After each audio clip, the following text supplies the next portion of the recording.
Between 250 million years and 200 million years ago in geological time, the Willow Mountain area, which is in the northeast part of Oregon, was all made up of arc islands.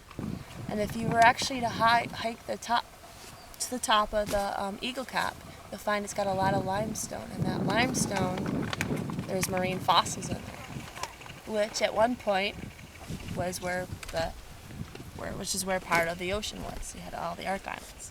And I'm going to draw it out for you guys. On the trail, if you look back to see where that dead tree is, you got to get an idea of what you were sitting on top of. I don't think I want to. Not moving a muscle. Not moving a muscle. It's like you don't see. And every time I go there, I swear it's the same one. This year's too, so there it is. You guys got one? Oops. And kind of peel. What do you guys find inside? A seed. A seed, yeah. It's actually a cone. And if you feel your fingers, they might be a little sticky too. Okay. This is actually, a lot of people call this a juniper berry. It's actually a juniper cone. Huh. And it's the female part to the tree. I mean, it's not a steep downhill. And the subduction zone is where an oceanic plate and a continental plate come together. And the oceanic plate is more dense, so it's going to dive underneath the continental. And when that happens, there's a lot of pressure right in here. And a certain part down below is where that material is going to melt. And a lot of pressure builds up, which will start forming mountains, and then you form volcanoes. Okay?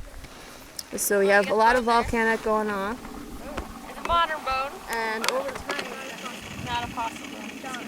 See the bone marrow inside, and for something to be fossilized, that bone marrow is going to have minerals in it, and will basically turn everything into rock. Usually, the mineral, like I think I've said it before, but the minerals will turn. And there are no hints, yes. and when this was erupting, all of this ash was going this way. And it had big, huge, also when it was erupting, you had all that ice again, and the snow melting, and mud flows, and rivers were being created, and it was coming out to the Sheeprock area, which is this area right here. And then so all this turned into a bunch of lake beds, so you got a lot of ash deposit, you have a lot of minerals out here, you have a lot of mud, and if there's no...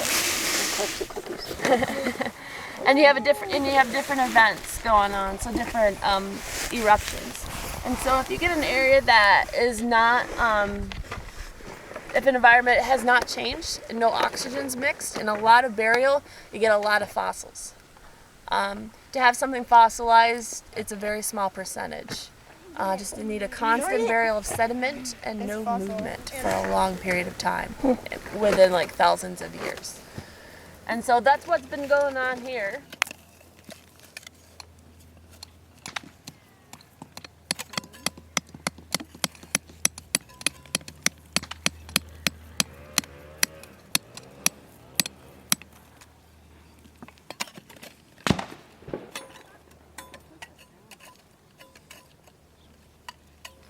I can't use this thing. Wait, let me do something.